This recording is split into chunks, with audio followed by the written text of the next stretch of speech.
Welcome into another episode of Respect Her Game. I'm Laura Stickells, joined again today by Annabelle Hasselbeck. AB, we get you on for 2 weeks in a row. That's awesome. Thank you. I'm excited to be here. Thanks for having me. Yeah, how was your fourth? It was awesome. I was in Nashville, Tennessee, so had to bring out the y'all, and the southern accent was coming back, but so much fun, live music. Nashville's very hot. I thought coming back to Boston, like, oh, it can't be as humid as the South. I was wrong. I was very wrong, but awesome trip. Got to see my family. How was your fourth? It was awesome. I was down in Worcester. There's no better way to celebrate 4th of July than AAA fireworks, so that was a great experience. But if we hear any y'alls slip out this episode, we will know why. You know what? I'll have to pair them with Wicked Awesome. I joke with everyone because I actually lived in Nashville, Tennessee for a few years, and because I lived in Nashville and Boston, sometimes I'll say, y'all, that was Wicked Awesome. People will be like, where is this girl from? That's amazing. I love that.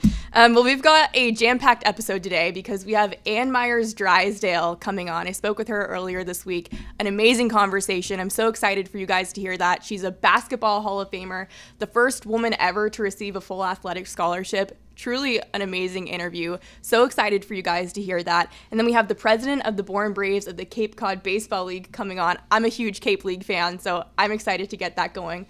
But last week was a really big week in women's sports. There was some big news because Jessica Campbell was named an assistant coach for the Seattle Kraken.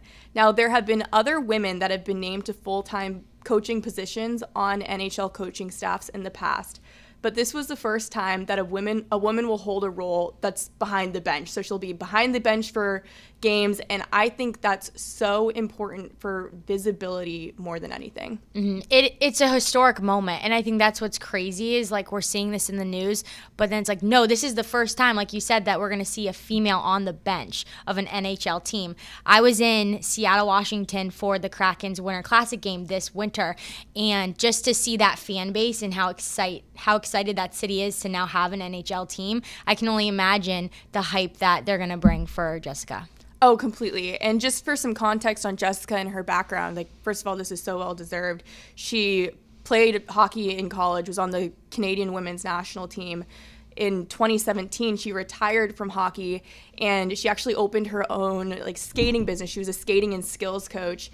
She did that for 5 years, and then in 2022 was when she became an assistant coach for the AHL affiliate of the Kraken, the Coachella Valley Firebirds. And 2 years later, now she's on an NHL bench. So I'm so excited for her. But I also want to take this moment just to pay some respect, I guess is a good word for it, to the women that came before her, because there have been other women that have held full-time positions on NHL staffs. They just haven't gotten that spotlight because they haven't gotten to be in front of the camera during games.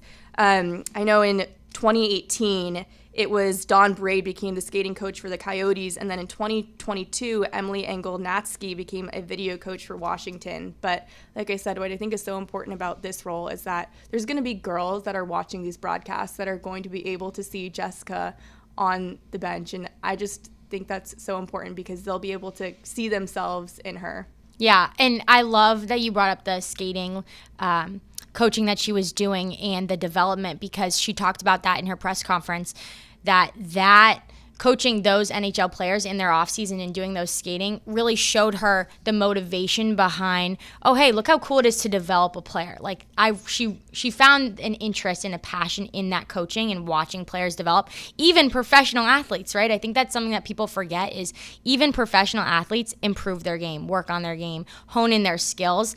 And she was saying in that press conference when the news first broke that that's really where she saw, okay, you know what, maybe this is something that I'd love to take to the next level, and that dream of being on the bench could be realized. Yeah. So just a shout out to the Seattle Kraken for making this dream come true for her. I know they've kind of been on the forefront of some different hiring decisions, and I know they try to be cutting edge and forward thinking when it comes to their organization. And what did you think when you saw Climate Pledge Arena? Like what was your vibe for the Kraken? I'm just curious. So I was actually in the baseball stadium, which was so exciting, so fun. I had like the highest seats up there, so I could barely see the skaters on the ice, but No, it was so fun to be in Seattle, and I actually grew up in Seattle when they didn't have an NHL hockey team. And so to be back there and watching them in the city rally around the sport of hockey was really exciting and really fun. I'm actually going to be in Seattle this summer, so maybe I'll run into Jessica and I'll get to actually say something to her and ask her how it's going. Yeah, no, we'd definitely like to get Jessica on the podcast at some point. Hopefully we can make that happen. But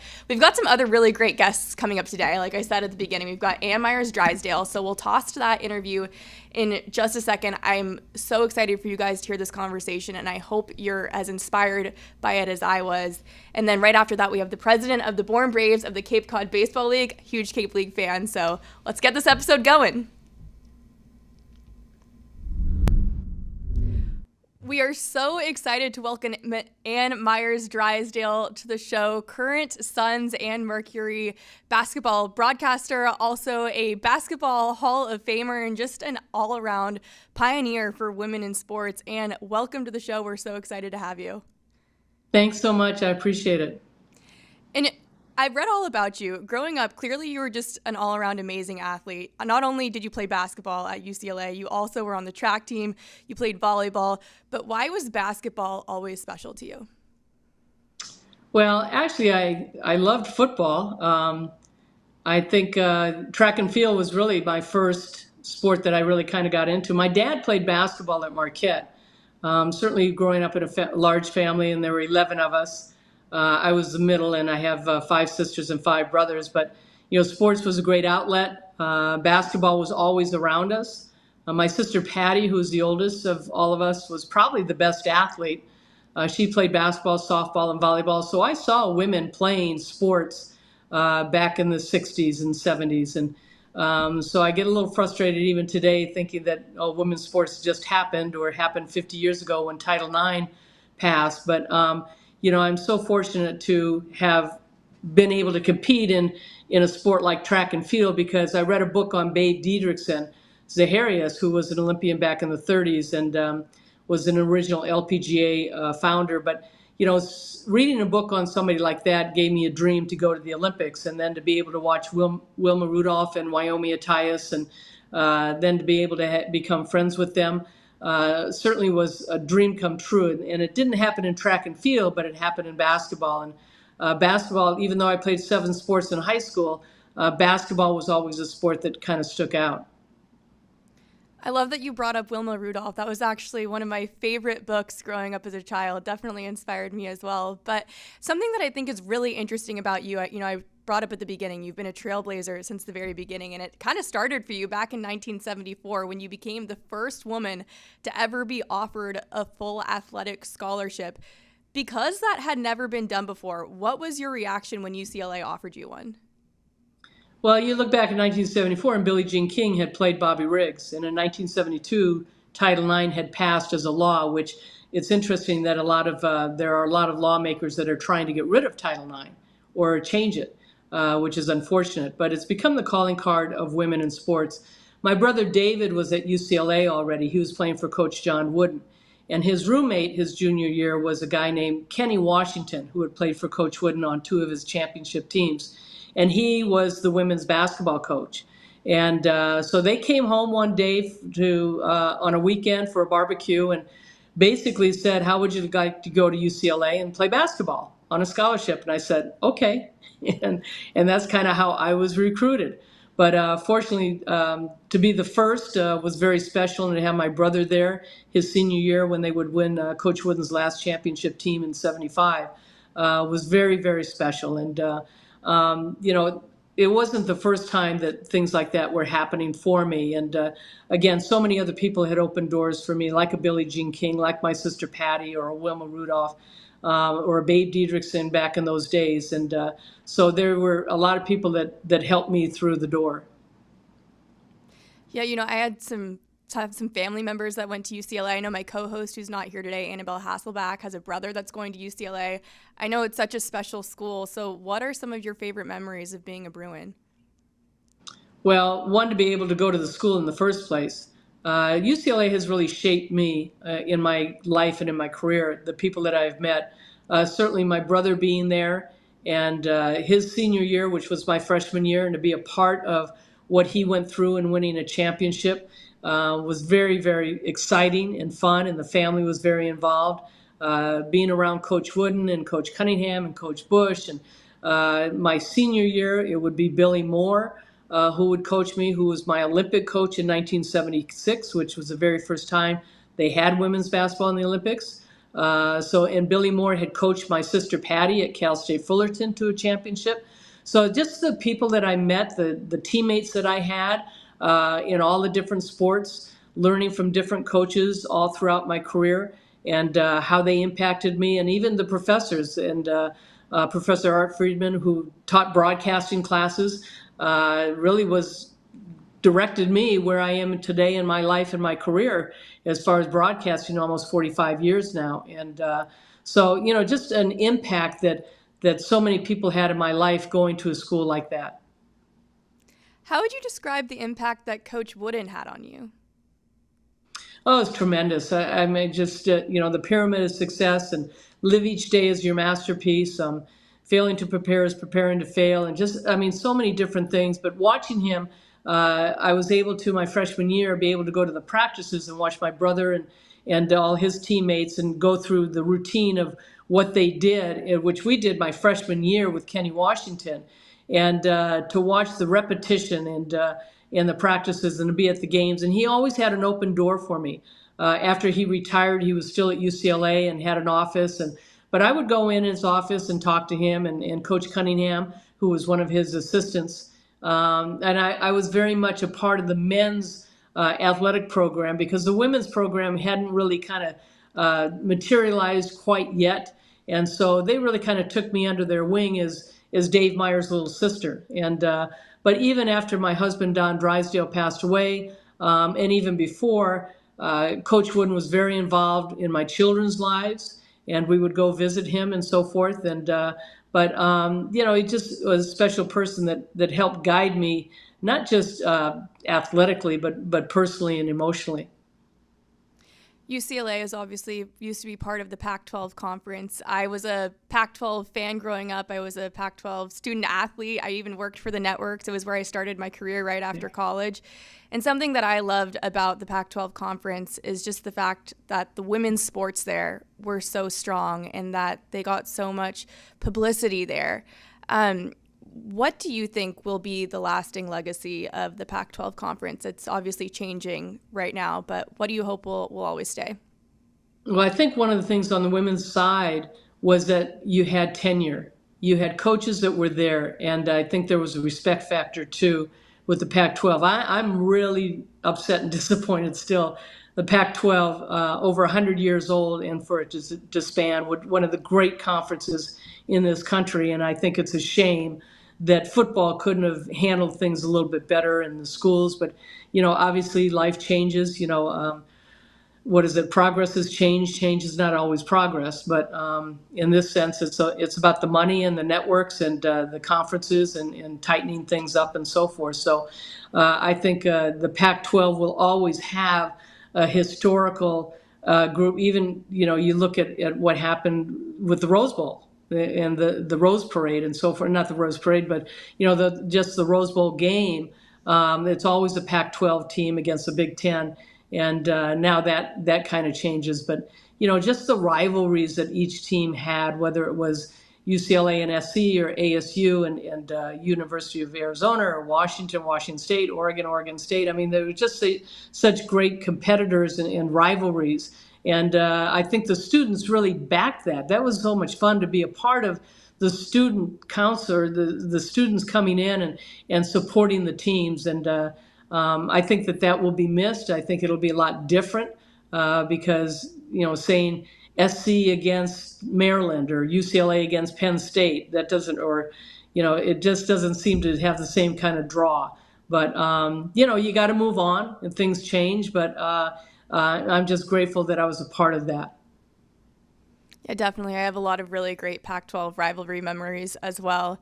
And also just talking about basketball, I went to Stanford and Tara Vanderveer was obviously an amazing women's basketball coach. And I remember Absolutely. one of the first stories that I covered as a student reporter at Stanford was on the women's basketball team. And I'll never forget her kindness and everything that she's done for women in sports is just awesome. Tara and I played against each other. What do you remember about playing against Tara? Well, not much. It was at a tournament, and I was a freshman, and I think she was either a junior or a senior. But she recalls us playing against each other at the tournament. And again, things were so different. You didn't have all these accolades as All-Americans and all these Player of the Years and so forth. That was just starting, and they had the NWIT that was new. Back in the 70s and so forth. Now they've got all these different competitions and just the NCAA tournament, which is big. And so the fact is Tara is so much a part of the history as Pat Summitt, who Pat and I played on the Olympic team together. She was Pat Head at the time, but from Tennessee, and a Billy Moore and a Jody Conrad and a Kay Yao and a Sue Gunner, and just so many great women coaches that we've had throughout the course of women's basketball in college. So grateful to be around that time. Well, I'm glad that you brought up Tara and the fact that you don't even really remember it, because you actually played at an interesting time, especially for me who grew up in the era of social media and the internet. If I was playing a team, I would be able to look up who I was playing against. You didn't have that opportunity. So oftentimes you probably didn't even know who you were playing against. How did that impact how you saw competition? Well, absolutely. I was always very competitive, and no matter who was on the other team, even if it was a sister or if I played in pickup games with my brothers, you played hard. You don't give in, and you're competing. And I learned that being in a big family and going out and playing different sports against my brothers and their friends and so forth. But, yes, we didn't have the opportunity to know, even when on our Olympic team in '76, to really know who we all were, whether you came from the South or the Midwest or the East or the Northwest or whatever. We didn't even really know each other's families and how we grew up, which is unfortunate. But today, these kids, because of USA Basketball, I know that a lot of these kids are the McDonald's All-American in high school, and they have all these competitions, AAU, club teams. They're traveling all over the country, and they all know each other by the time they're 12, 13, 14 years old. And as you said, you can Google these players, and you've got coaches trying to, say these are the weaknesses, these are the strengths, and so forth. And I'm kind of glad that I didn't grow up in that, and I probably wouldn't be able to be picked up by a team if they had all that stuff going on with me and some of our other teammates. But we didn't have that, but it also gave us the opportunity to understand and know people from other places and to create a sisterhood that we will always have because of the teams that we did play on. Yes, you mentioned you were a part of that women's basketball team that competed in the Olympics in 1976. At the time, you had to stay an amateur if you wanted to compete in the Olympics. So when you were drafted by the WBL, you were the first woman that was drafted by it was WBL, short for Women's Basketball League at the time. You decided not to take that because you wanted to remain an amateur. But then when the Indiana Pacers called later and offered you a free agent contract so you could try out for the team, you decided to take it. You became the first woman to sign a contract with an NBA team. I'm sure that was a really tough decision for you. So how did you make that? Well, it really was. And, I wanted to be on the 1980 Olympics. I wanted to go to 2 Olympics. And I was the captain of the USA team in '79 for all the World Championships, the Pan Am Games, going to Taiwan for the Jones Cup, going to all these different competitions. And I was the captain of that team. And yes, I was the number 1 pick of the WBL. And we were all excited that there was going to be a women's pro league, which to me, that league has led to where the WNBA is today, the WBL. But in saying that, I wanted to stay amateur. And I really believed that the league would be around a lot longer and that I could play in the Olympics and then go to the league. I also had 2 more quarters to graduate from UCLA, and I wanted to get my degree.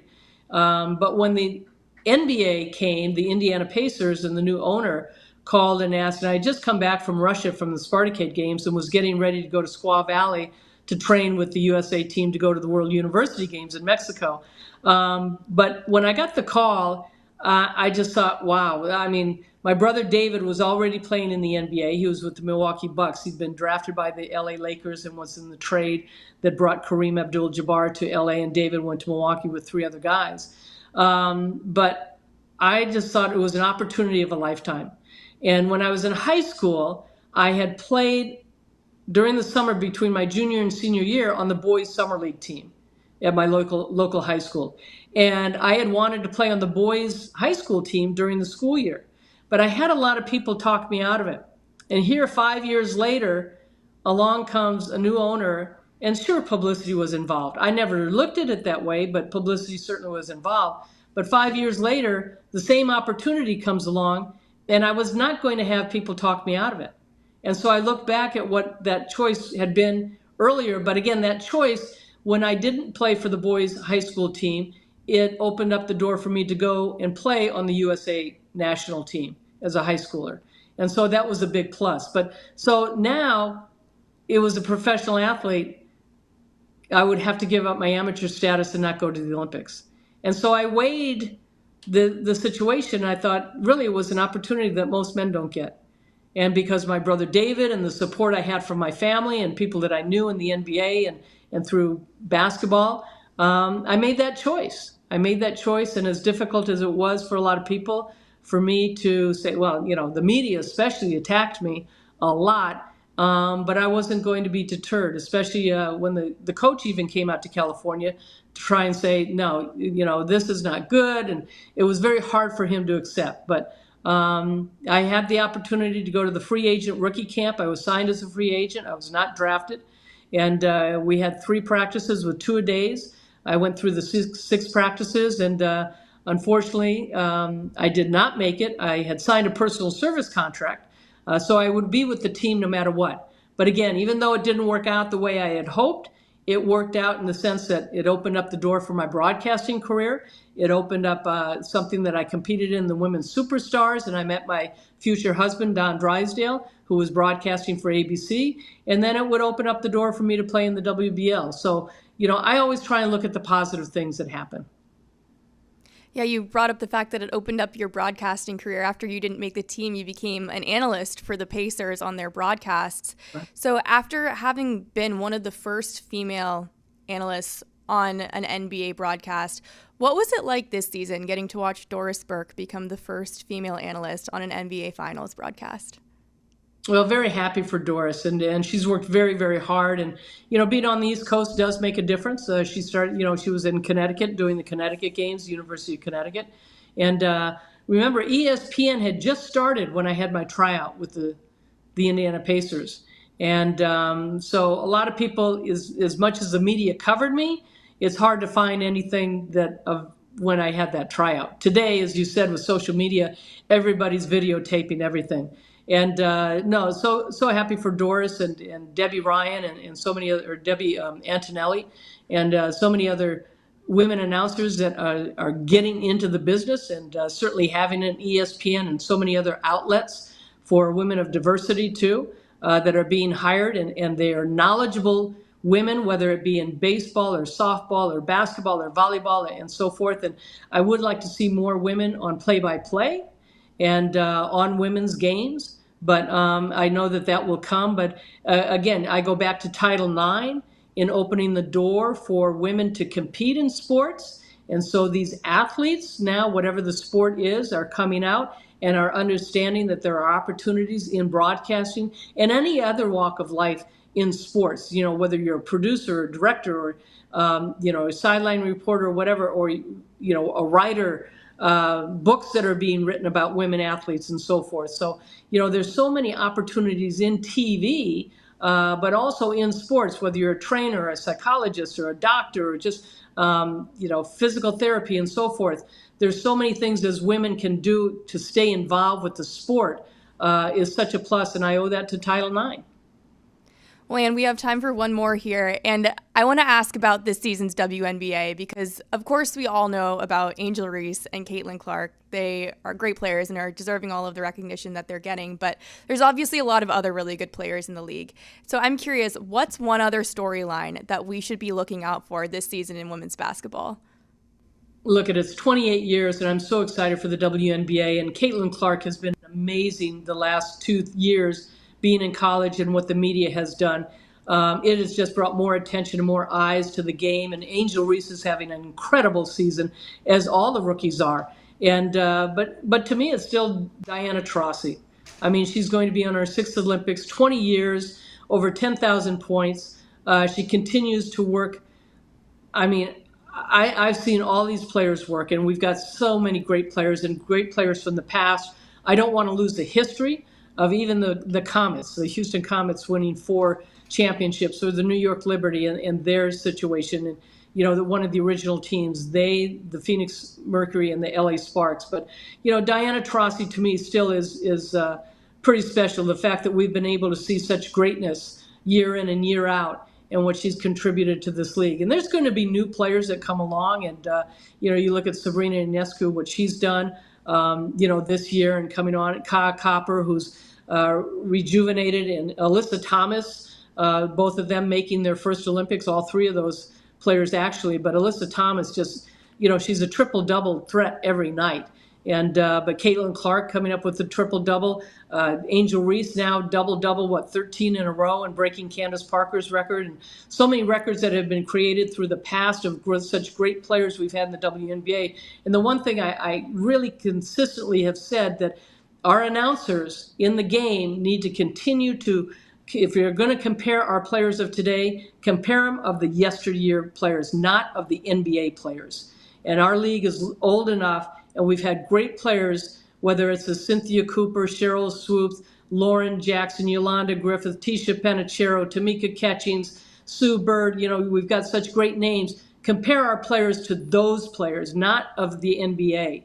And I know people are still familiar with the NBA, but Caitlin Clark is going to be Caitlin Clark, and Angel Reese is going to be Angel Reese, who she is. But I love the opportunities that more women are getting in the game. And but it's, you know, I'm partial obviously to Diana Taurasi and Brittany Griner, what she went through last year and what she's doing this year. But, you know, just the fact that we've got players from all over this league that are impactful in our community, and especially what these women did during COVID, and as far as changing the vote, Black Lives Matter. They are very socially conscious women, and this is a league that is very important in this country.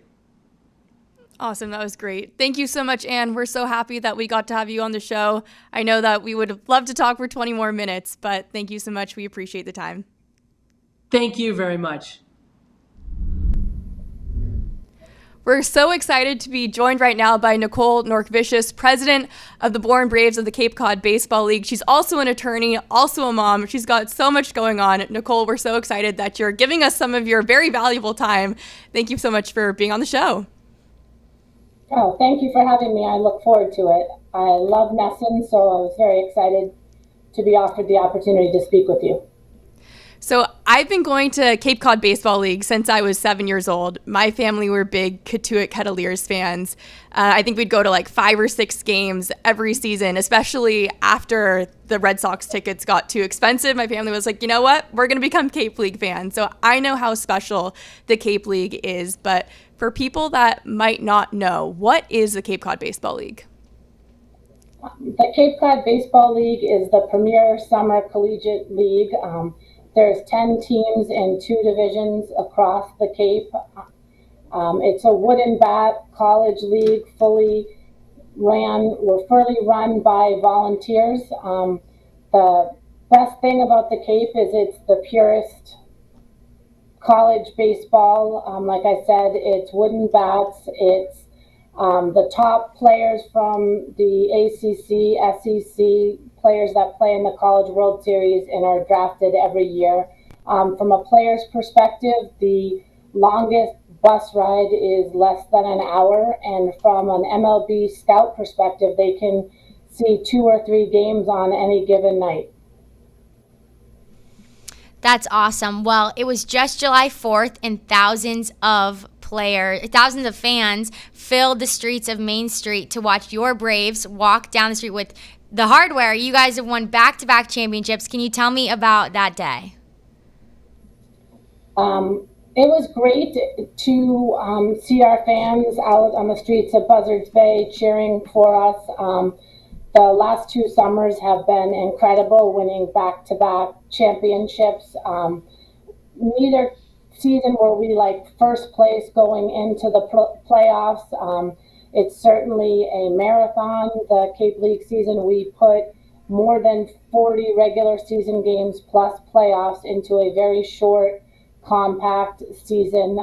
In 2022, we were in 3rd place on the last day of the regular season, and just due to the closeness of the teams in our division, we're able to finish in first going into playoffs. And last year we struggled on and off throughout the season, and our playoff rush was quite competitive going to Game 3 against the Orleans Firebirds. It was a great accumulation both times because I've been affiliated with the Braves since 2010, so it's been 14, 15 years. Okay, so you're a mom, you're an attorney as well, and you're president of this team. How are you able to balance it all? I guess I just do. It's always been crazy busy in the summer. I'm a mother of 2 sons, very athletic sons that played 3 high school sports. My younger son was actually a state championship goaltender for the Sandwich Blue Knights. We first started getting involved with the Braves because my kids love baseball. I went to high school, and my high school gym teacher and basketball coach was actually a former commissioner of the league. So we started being affiliated with the Braves as host families back in 2010. We've always had at least 1 player live with us. In 2017, we actually had 4 players live with us, and my 2 kids, Colin and Mitchell, actually shared a bedroom with us. So I'm always juggling things. We would leave their all-star tournaments and rush right to a Braves game for them to bat boy. My older son was one of our baseball ops interns the last 2 years, and now is an intern for TrackMan.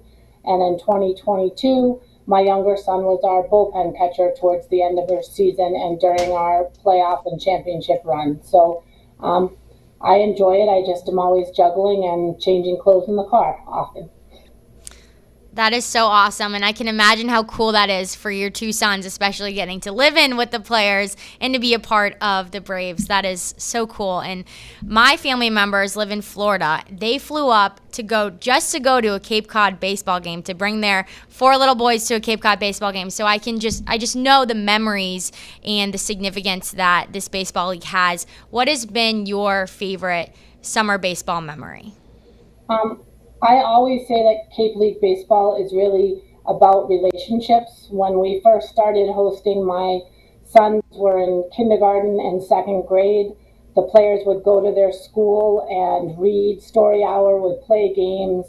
They would come to their, like I said, Little League games or all-star tournaments. We then would use our April school vacation to travel to Ole Miss, Mississippi State, University of Central Florida to see their games back in college. We've been invited to attend weddings. We've also have been able to see one of our favorite Braves players, Richie Palacios. My son saw him make his debut with the Guardians against the Oakland Athletics, and then this past spring, my son Mitchell and I saw him play. He's now with the Tampa Bay Rays at Fenway Park. So, of course, winning the last 2 championships was great, but it's the people that I've continued to keep in contact with, our former players. Some of them are veterinarians. They're married. They have children now. They're talking about planning their vacations back up to the Cape to watch a baseball game. Some of my favorite summer memories are sitting in the Cotuit Cavaliers ballpark, eating pizza with my family, and then going and sitting in the stands and watching the game. Like, truly such special times.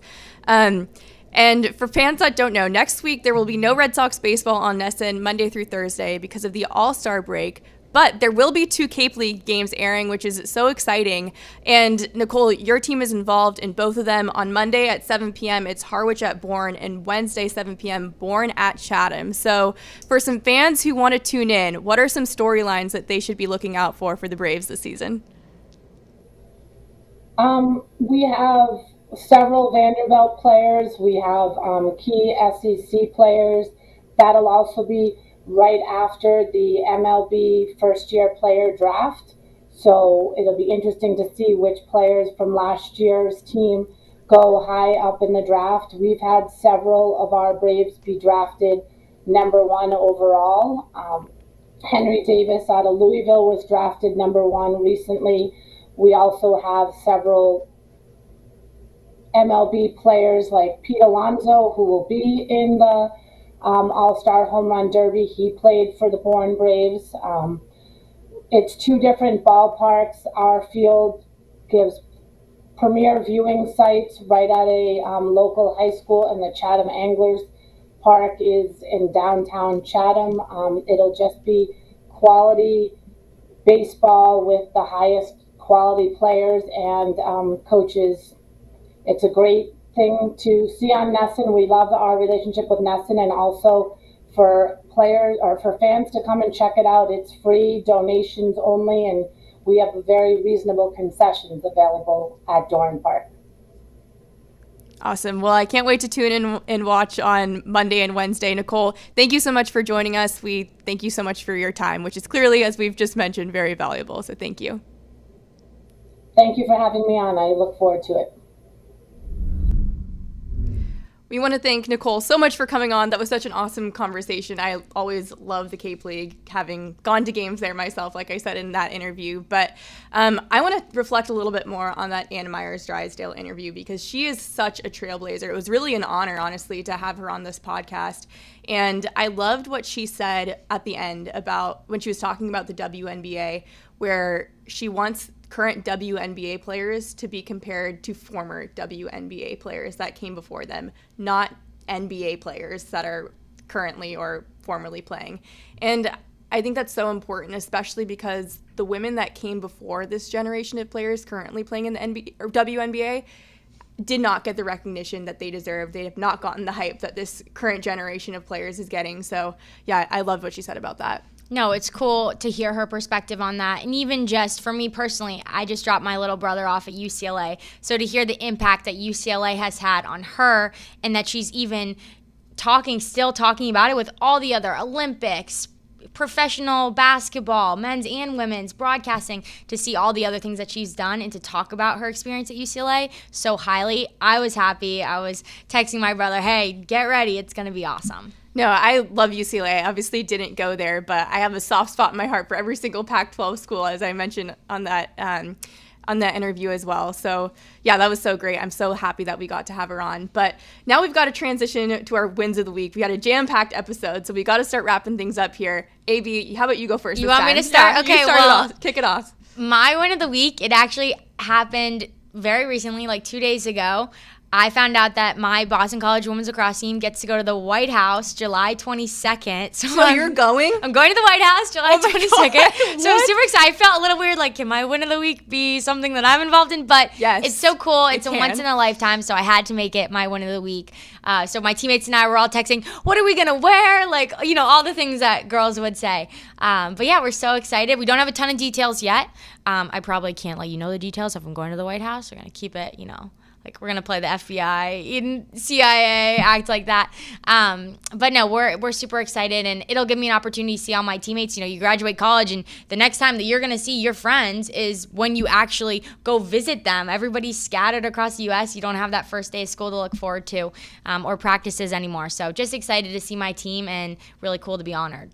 That is so awesome. When you said that, my jaw dropped. I had no idea that was going to be your wins of the week. Normally, we like plan these episodes a little bit, but you kept that a secret. I did. I had to. That was a true reaction. I'm so excited for you. We're going to have to get a full recap on Respect Her Game when you get back. I'm like truly so excited for you. That's awesome. Thank you. I'm excited, and I'm actually going to be in Seattle, so I'm going to do like a red-eye flight from Seattle to DC, leave that same day. So it'll be a quick trip, but super excited to have the opportunity, and I think a lot of other championship teams teams will also be going. I know I was talking to one of the girls on the Middlebury women's lacrosse team, and they just won the national championship again for like the 100th time in a row. That team is baller. So going to see a lot of different college athletes there, so it's going to be great. No, that's so awesome. Okay, my win of the week. I was down in Worcester again this weekend, and something that was really cool about this series was that Jen Powell was the crew chief in Worcester for Friday, Saturday, and Sunday.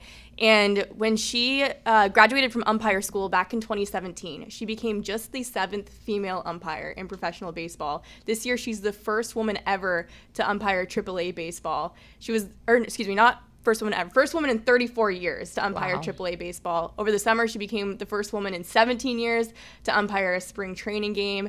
And if she makes it to the majors, which is her goal, she'll be the first woman ever to umpire a big league game. So just the fact that I got to witness part of her journey in Worcester was so cool, and I'm rooting for her and hope she makes it. It's awesome. So much history is just unfolding in front of us, and we get to talk about it. Yeah, no, it's awesome. And you're heading off next week. We'll have another co-host on, but tell everybody about where you're going. I know you said you're going to Seattle, but what can you expect from this internship you've got going on? Going in a little bit blind, but that's okay. I feel like that's a lot of internships. No, I'm going to be with the Seattle Seahawks for the summer. It's going to be a broadcast and communication internship. We have a group chat going with the interns already, so going to get to meet everyone hopefully before we start. But training camp is really intense time. The players are there, 24/7, and they're staying at team hotel. They're kind of on lockdown, so it's going to be an exciting time. A new head football coach, Mike McDonald, there, so going to see what changes are there for the Seahawks this year. But excited to be in Seattle. I'll be on the total opposite coast, so got to get used to the time change and the different weather. Everyone always says, oh, Seattle, it's rainy, like kind of drowsy, but that's not true. I'm here to tell you that's not true. It's a beautiful place, and when it rains occasionally, that's what I'd like to say. It rains occasionally, and when it's not raining, it's beautiful. Love the West Coast. West Coast girl at heart. Okay, well, thank you so much for being here. Next time we see you, you'll be on Zoom. So I'll be on Zoom. But we're excited to have you back. Can't wait to hear about this internship. And I will see everybody else next week.